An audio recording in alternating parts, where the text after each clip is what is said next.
So let me start with congratulating you, Stijn.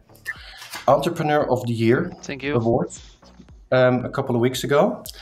I know you worked hard to get that. I remember us sitting 10 years ago at the Fast 50 award where you were the winner exactly 10 years ago. And I know that since then you've worked really hard to build your company, Enreach. What does this award mean to you personally? Is it a recognition? Yeah, I see it as an encouragement more on the path that we are in. You could see it as recognition, but that would mean we need to look back and be very satisfied with what we have achieved. And yeah, sometimes we take 5 minutes for that, but then we like to look forward again what we want to achieve. And I think yeah, we were asked to participate here, and that was a big honor already. And then to win, especially looking at the past winners of the past years, it's quite a compliment. But yeah, as I said, an encouragement on the path that we are on together with Enreach. It's also our first award as Enreach, and also an encouragement maybe also on the way we run our company, which is quite unusual, but it played a big role, I would say, in the competition, because you cannot talk about Enreach without talking also about holacracy, the way we are organized. I rolled into being an entrepreneur. I never really worked for anybody. I started my first company when I was 19. So that's not a plan, that's an adventure. And that's how I see it also. And for me, it's a logical way to continue. When I'm doing something, I want to do it better. And when you keep doing it a little bit better every year, then suddenly you find out you're quite big. Now, I always said if we would exceed 1,000 employees, I would probably not think that this was a lot of fun anymore and I would leave. Well, I'm still here. We're 1,100 employees because I found out it actually is a lot of fun to try to make 1,100 or more than 1,000 people work together effectively and not accept the typical bureaucracy and slow processes you see in these big companies, but to see if we can do it better and faster. So for me, not where I expected to be, but at the same time still unexpectedly a big challenge. And yeah, what I love about my job is that I get to improve myself also every 3 years or 4. I'm not doing the same now as I was doing 3 years ago. And I hope in 3 years I'm doing something else again, because maybe I get bored quickly, or I think if I'm doing it for 3 years, someone else should be able to do it. And I should be on to something else that brings the company further. And I think that's always been my attitude. And it's a bit of a surprise that we can take it this far. But we are for sure today not where we want to be yet. We are in a very, very fast-moving market, and we have so much more to achieve. So, again, personally, a very nice recognition, but also just the start as far as we're concerned. Just to start. And I like what you said about reinventing yourself every 3 years. Because the last 3 years, well, 2 years and a bit, were kind of special, right? With this whole Corona pandemic going on. We like to think that we're getting to an end, but it may also be our new normal, that we have to deal with these sorts of viruses and situations in a different way of working, which of course is very influential, especially for people in this industry, right? Because we're shaping that industry, and that's exactly what SmartCom Summit is about. That reflection on that. But if you look back at your own, let's say, past 2 years. When it started, I remember we talked at the SmartCom Summit about a year and a half ago, when we made some predictions about how things might work out in this new era. Maybe we would work more online and maybe it would be a phase. But if you look at that now, if you look back at, let's say, the past 2 years, what do you think is the biggest change that's now, let's say, really normal already? And what was your personal biggest challenge during that period? Yeah, I don't have any. Well, the biggest change I saw, I think, is the same one everybody saw. It's the fact that so many of your meetings are moved to video and remote. Even this interview today, as an example, sometimes expected, sometimes unexpected, and seeing that can also work quite well. I think that for me was the biggest change. As for anybody, it took some time to getting used to it. But I think in some aspects it was a blessing in disguise for us as a group, because we have 22 offices across Europe, where if you rely on personal communication and personal contact to communicate your vision, your culture as a group, that means a lot of travel and a lot of single points of failure. And while if you're able to convey your culture, your purpose as a group to your entire company remotely better, then of course, and you have to in Corona, then all of a sudden you find that sometimes people who are further away from you are actually getting closer thanks to Corona, because they are more included, while they in the past were not. So I think that's a positive sign. And me as a leader personally, I still have a lot to learn there, and I'm learning a lot every day. It's not that easy to, for instance, a topic like culture. It's hard to grasp. It's hard to define, and it's even harder when you don't meet in person. And especially in the past summer, when we were able to meet in person again, all of a sudden you have some discussions in the sidelines of a meeting, or while you're meeting each other at the reception or at the coffee machine, and those are topics you actually realize, hey, we don't get to that remotely. And how can we do that remotely? How can we capture that serendipity, that basically unexpected conversation about something new, while we're in a Teams call or in a Zoom call or in an Enreach meetings call? That's difficult. Enough challenges still left for me as a leader as well there, I would say. I'd like to introduce Lars here at this point, Lars van Tuin, longtime friend of mine, international business coach, and he did a PhD on purpose and motivation quite recently, I think, Lars. So this is your cup of tea, I would say. Well, yeah, it's some time for some questions. I'm so curious about to learn some things about you, Stijn. So a question would be: you talked about the Entrepreneur of the Year award that you obtained, and congratulations with that. And you said we couldn't get a part of that was also how we organize ourselves, our culture and leadership. And you mentioned the word holacracy. So I was curious about, hey, what does that concept of holacracy entail, and how does that contribute to being a successful entrepreneur in your vision?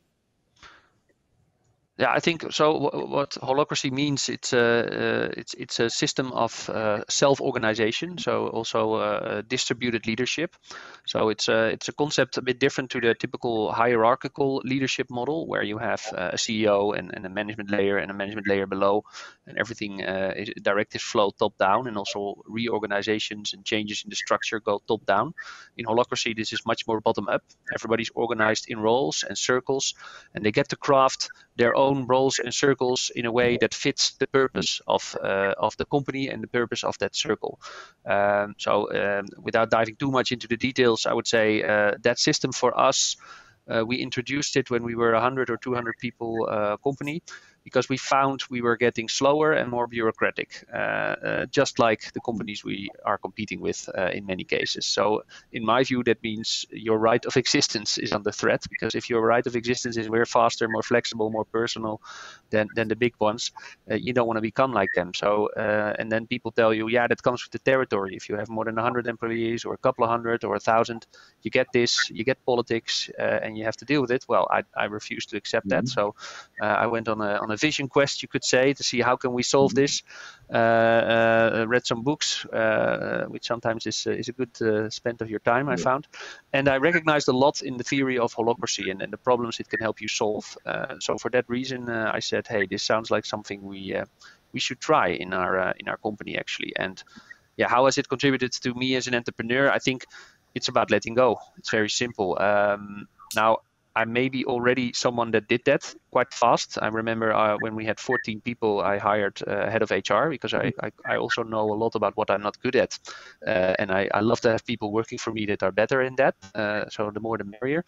And for me, it was already the goal to say, hey, I want to be not needed in the organization. And not because I don't have anything to contribute, but the highest goal or purpose as a leader is to be not needed, in my view, and then you can find something new to add to the organization or some new insights and still contribute value. But if you're needed for even for processes or even for new product introductions or something, then the organization is not done yet. It's not standing on its own 2 feet. So for me, Holacracy has helped to accelerate that journey, and I think that's also something that I think the jury recognizes as an interesting difference between Enreach and other companies, and probably you'd have to ask them, but I think it helped in winning this award. Yes. I find it really fascinating. You said like when we had 100, like 200 employees, we started, and people said, well, you have to get used to that because things will slow down. That set you off on a quest for another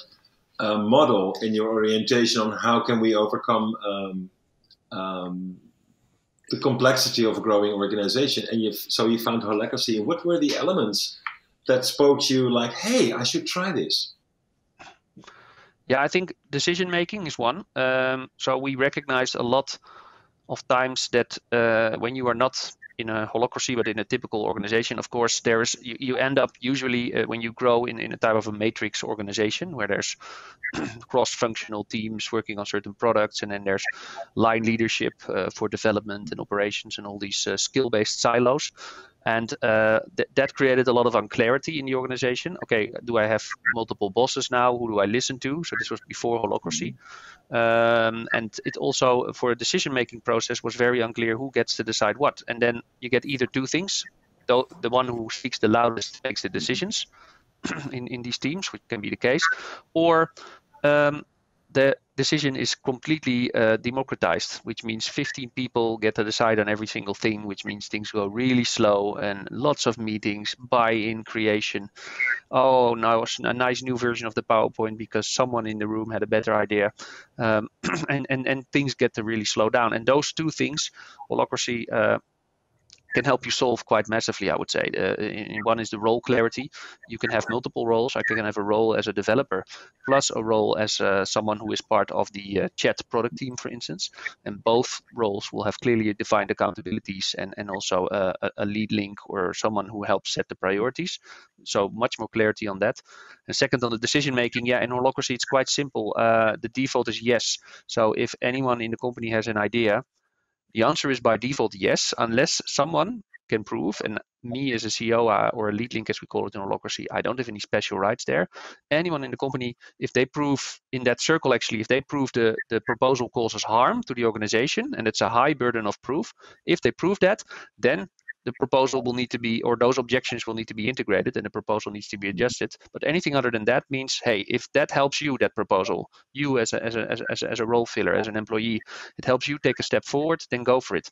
Because we can always change afterwards or take small iterations. So you find out when you make decisions small and quick, it's much safer to take them because you can also take a decision to reverse it again if you find out it didn't give the desired effect. So get used to a lot of small changes instead of having these big reorganization projects. From a decision-making perspective, that was very liberating. That was very inspiring. And then when you grow, because you said you now have around 1,100 employees working with you over 22 locations all over Europe. Yeah, I think it's 22 or 23 or somewhere in that region. 24, I see now. Okay. How does the model scale? Yeah, so that's a good question because many people who start with self-organization start with 5 or 6 or 7 people, while I would argue if I have 5 or 6 or 7 people, or 10 even, I don't see the real added value yet of Holacracy. Well, in the old world where those 10 people are sitting in an attic in Amsterdam or in a small office, there is usually role clarity because you just shout to the person who needs to do something and they hear it and they do it, and everybody knows everybody very intensively, so it's clear. Even if it's not written down somewhere, but it's clear who does what. That just works with a team of 10, and you get to this point where that doesn't work anymore. You need to write things down, probably at more like a couple of dozen people. So that's, in my view, Holacracy skills because it's meant basically its advantages become more clear in large organizations. Then at the same time, when you start to grow even further towards hundreds or more than 1,000 employees, I think in holacracy, you find that you get a lot of circles and a lot of different hierarchies, and then you need to look at how to make this practical, because if every proposal, so I get a bit in the techniques now, but if every proposal needs to travel to a couple of circles in the end to get implemented, that doesn't work either. So you have to, but within the rules of holacracy, you can do this, but you have to implement certain elements that smaller organizations usually don't have, like cross links between circles, certain shortcuts you can take, or even start to look at the new version of holacracy, version 5, which is, I think, better suited even for larger organizations. Or sometimes, but I try to do this very minimally, say, okay, we will rewrite the rules of holacracy a little bit to make it suit our organization, because you're allowed to do that. But we try to stay away from that most of the time, because I personally view that every challenge you have in a larger organization, holacracy can help you solve, but it's not. It's a tool. It's a tool to help you define a process that people get then clear how they can make certain decisions or how they can move forward, and that it unblocks people in that way. And even for large organizations, or especially in large organizations, in my view, that works. Now, I think one topic where we still have a lot to learn is, for instance, budgeting. In large organizations, that's a big theme, also in ours. And if I'm really honest, this is a part where we still need to improve how to make budgeting processes more peer-to-peer and more distributed, instead of being more centralized with in holacracy than the lead link, the leadership. So still room to improve, but I think also that is possible, because there are examples of larger companies than us who have done it. Okay. Sorry for the long answer, but that's my. What I was curious after is that this. It's so inspiring me to hear you speak about the success of the model for your organization. You adapt little bits, but you prefer not to, because it works, you say. And there's many organizations who've tried holacracy and stopped, such as early adapters like Zappos, who made a real big deal out of it. They left the model in the end. What is the difference between your approach and what you know of other organizations that drop it in the end? What makes you successful using it? Yeah, well, for one, as far as I know, Zappos did not stop holacracy. They basically adopted some of the constitution of holacracy. They gave it a different name. And then I think some journalists jumped on that and said, hey, look, the big success story of holacracy is stopping. But they, as far as I know, they're still practicing it. Of course, we don't talk to them daily, but it's a modified version. And that's, I know some other examples who did that, who said, hey, we have we see holacracy, but we need to change some things to make it work for us. So I don't know. I think what one of the elements that made it work for us, and holacracy itself is changing because of this. Because one thing that blocks and hurts a lot of people is holacracy can be a very cold environment, meaning it's a lot of rules that liberate you. But if you're the type of person that wants to go into an organization and get taken care of, which sometimes is the case, holacracy doesn't take care of you. And then if there's no natural leader anymore that takes care of you, all of a sudden you have to take care of yourself. And that, for some people, it doesn't work. It gets quite cold, especially when people have some personal challenges, need some coaching, need some helping out.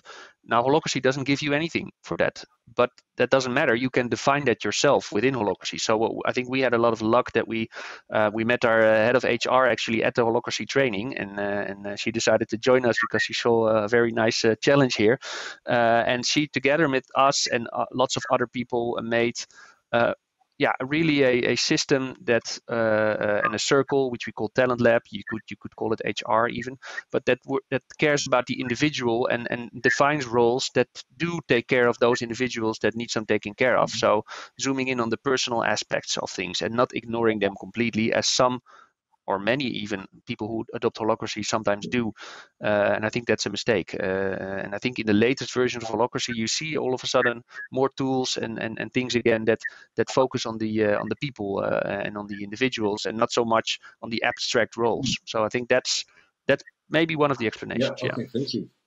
And the individuals that need attention, on the other hand, I can also imagine individuals that are sort of want to be heard a lot, want to speak out a lot, have very strict opinions on a lot of things. And how does that coexist within the system? Well, I'm one of those people. Someone else will have to comment, but I probably am. So it's specifically, it doesn't really matter if you're the loudest or speak up the most. Everybody in a meeting can speak when they get the turn. So very technically, when you have a holacracy meeting, a facilitator is elected. So everybody gets a vote. It's very simple. And the facilitator manages the meeting, gives everybody speaking time, and makes sure people can finish their sentences, etc. That means he can hard cut you off. In the beginning, he will do so, or she, and in the end, it's not needed anymore because everybody sticks to the rules. So also me, I will get a cut off and say, hey, look, Stijn, it's not about you here. Danny here has a good idea. So Danny, what do you need for your idea? And then I can say, but Danny, that's a really stupid idea, and I have a much better one. Irrelevant, basically. Danny can hear that in one ear and out the next, and can still say, yeah, that's great, Stijn, come with your own proposals. I have an idea that helps me. It encourages you to be a bit selfish, because then you're not looking for the perfect idea or the perfect proposal. You look for something that is a small improvement on the current status. And for Danny, in this case, this example, it's not a real person, but that helps him to take a step further. So I think that's, in my view, where holacracy helps you to take those decisions faster, in my view. Yeah. Interesting. And I'm curious, Lars, I know you want to talk about this for another hour.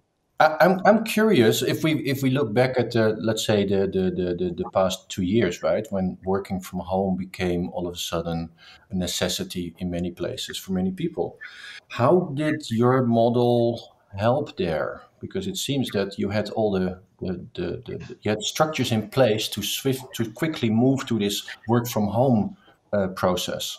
Yeah, I think just like some other models, like if you're in a Scrum development team, you also always have this daily stand-up. We had the weekly tactical and the weekly governance meeting already in our calendars. We were already able to join virtually because we were already doing this remotely with people throughout Europe. So for us, we were able to just continue having tactical meetings, having governance meetings, talking about how to organize the organization as if nothing changed. So I think it made us much more robust on two sides, on the tactical operational level and on the governance level. So we did not have to put off anything. We could just continue our existing rhythm. So I think that's where it helped big time, because holacracy gives you at least a weekly structure of touching base with your fellow circle members and processing tensions, as holacracy calls it. So ideas or thoughts or things that can go better in a structured way. And I would say, if you did not have that yet and you relied on just bumping into people or having physical meetings, you would have to scramble to make something as effective and productive as holacracy. Because otherwise, the one thing is, if you're doing remote meetings, let's say there is much more a fixed time frame for remote meetings. If there's an hour, it's an hour because the other one is starting. While if you do a physical meeting, let's be honest, things can last a bit longer. So that means holacracy, you cannot exceed the time frame. So the facilitator takes care of that. While I would argue, if you're new to working remotely, I'm just hypothesizing here because I haven't experienced it, of course, but hey, we now have an hour meeting to decide on something. I can imagine those meetings wind up in not making a decision, and then another meeting and longer meetings, and God knows how many meetings. Absolutely. So yeah, I think that is actually the new normal for many organizations. Right? Somebody mentioned it yesterday. The new normal is messy.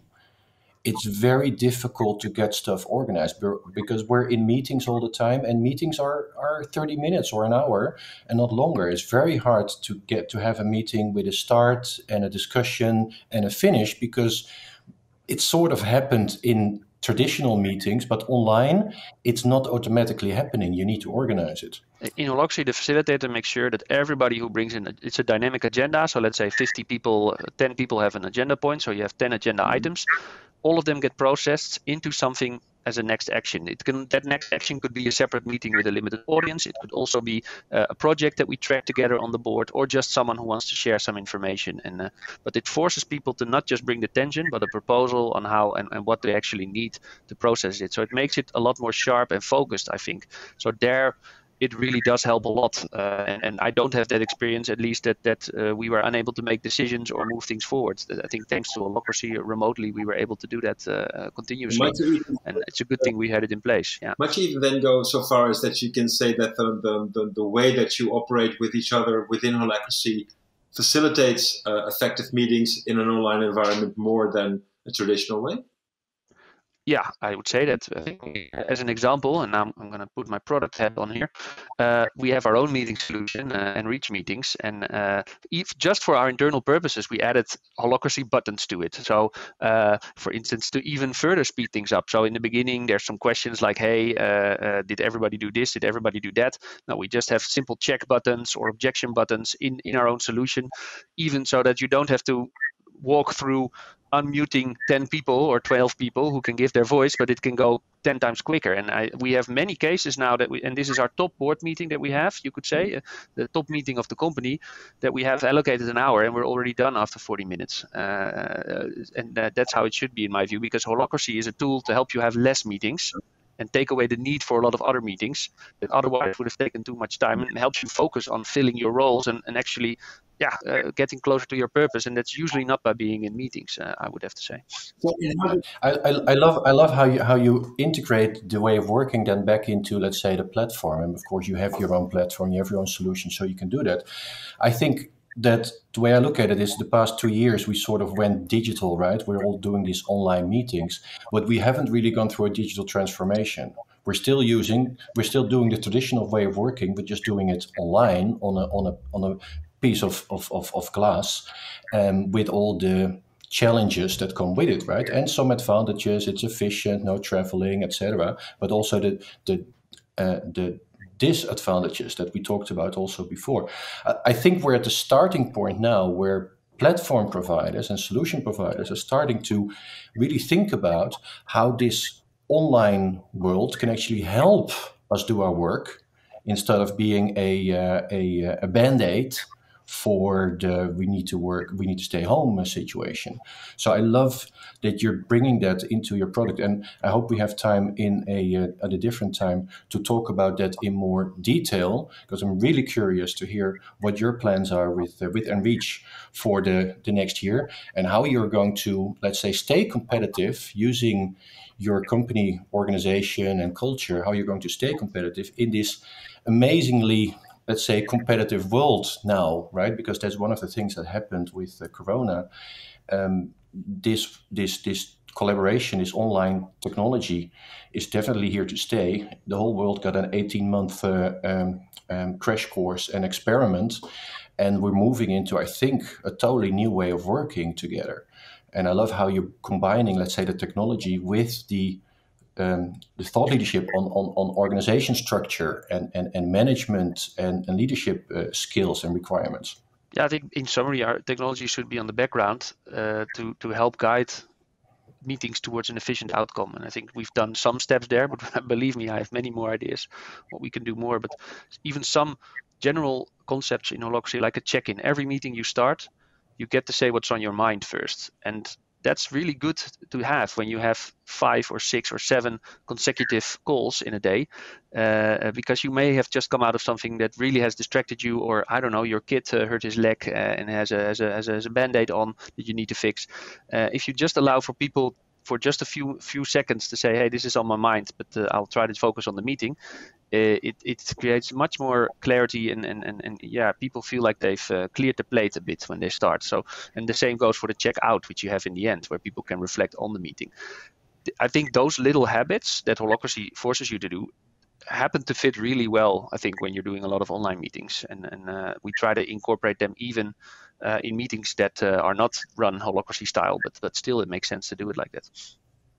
Yeah. I love it. Great.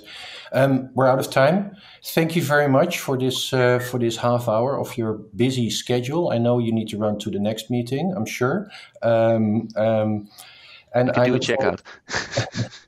I'm looking forward to meeting in person again soon, and we'll definitely come back on this subject. Lars, thank you very much for your contribution. You're going to be doing more sessions focused on leadership and purpose and all these things over the next couple of months. I'm really looking forward to this, because I think this is the most important thing. No, and I love talking about it, so happy to join any other time and engage further, because we've only scratched the surface. And I'm also happy if anyone who listens to this says, I'm very interested in holacracy, I would like to start with it. Always happy to make some time and give some pointers on how to start and what to watch out for. So it's all about sharing, I would say. Okay, that's great. Thanks, guys. Thank you.